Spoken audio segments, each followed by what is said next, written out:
क्या निर्णय हुआ है? बहुत बहुत आशीर्वाद साधुवाद। आपने देखा होगा सुबह हमारे मेला क्षेत्र में बहुत बड़ा दुष्प्रचार फैलाया गया और छोटी सी घटना को बहुत बड़ी घटना दिखाया गया, जिसके लिए हम सब दुखी है।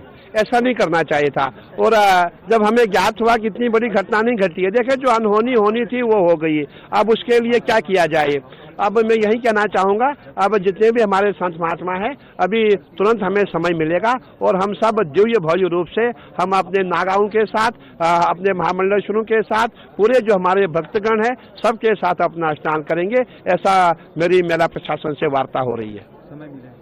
देखिए अभी समय मिलने वाला है और मैं समझता हूँ कि एक बार भीड़ कम हो जाए, भीड़ के कम होते हुए ही हम स्नान के लिए रवाना हो जाएंगे। मौनी अमावस्या को अमृत स्नान गिरा है। देखिए आपने देखा होगा मौनी अमावस्या और अमृत स्नान है, जिसको शाही स्नान के नाम से पहले जाना जाता था।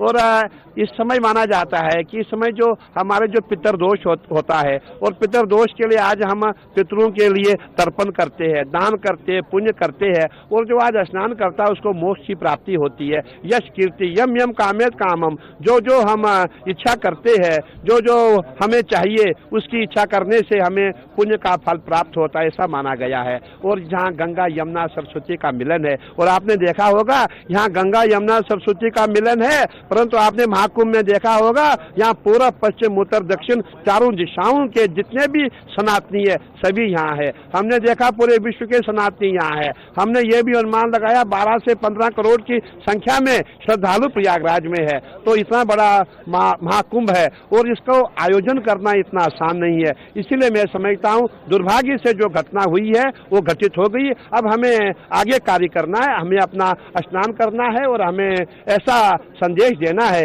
ना भूतो ना भविष्यति, न कभी ऐसा महाकुंभ हुआ न कभी होगा। इससे हमें काम करना है। महाराज जी इसको महाराज जी क्या करेंगे? क्या निर्णय हुआ है? बहुत बहुत आशीर्वाद साधुवाद। आपने देखा होगा सुबह हमारे मेला क्षेत्र में बहुत बड़ा दुष्प्रचार फैलाया गया और छोटी सी घटना को बहुत बड़ी घटना दिखाया गया, जिसके लिए हम सब दुखी है। ऐसा नहीं करना चाहिए था। और जब हमें ज्ञात हुआ कि इतनी बड़ी घटना नहीं घटी है, देखे जो अनहोनी होनी थी वो हो गई। अब उसके लिए क्या किया जाए?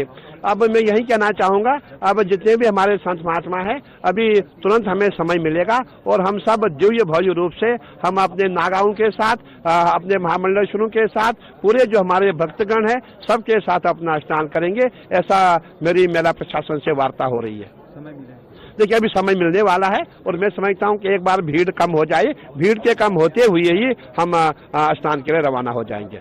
मौनी अमावस्या को अमृत स्नान गिरा है। देखिए आपने देखा होगा मौनी अमावस्या और अमृत स्नान है, जिसको शाही स्नान के नाम से पहले जाना जाता था। और इस समय माना जाता है कि इस समय जो हमारे जो पितरदोष होता है, और पितरदोष के लिए आज हम पितरों के लिए तर्पण करते हैं, दान करते हैं, पुण्य करते हैं। और जो आज स्नान करता है उसको मोक्ष की प्राप्ति होती है। यश कीर्ति यम यम कामेत कामम, जो जो हम इच्छा करते हैं, जो जो हमें चाहिए उसकी इच्छा करने से हमें पुण्य का फल प्राप्त होता है, ऐसा माना गया है। और जहाँ गंगा यमुना सरस्वती का मिलन है, और आपने देखा होगा यहाँ गंगा यमुना सरस्वती का मिलन है, परंतु आपने महाकुंभ में देखा होगा यहाँ पूर्व पश्चिम उत्तर दक्षिण चारों दिशाओं के जितने भी सनातनी है सभी यहाँ है। हमने देखा पूरे विश्व के सनातनी यहाँ है। हमने ये भी अनुमान लगाया 12 से 15 करोड़ की संख्या में श्रद्धालु प्रयागराज में है। तो इतना बड़ा महाकुंभ है और इसको आयोजन करना इतना आसान नहीं है। इसीलिए मैं समझता हूँ दुर्भाग्य से जो घटना हुई है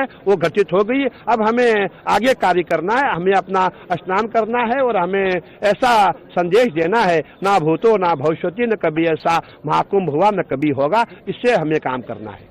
अमर उजाला जीवांजलि के सारथी की मदद लें और महाकुंभ में स्नान जरूर करें।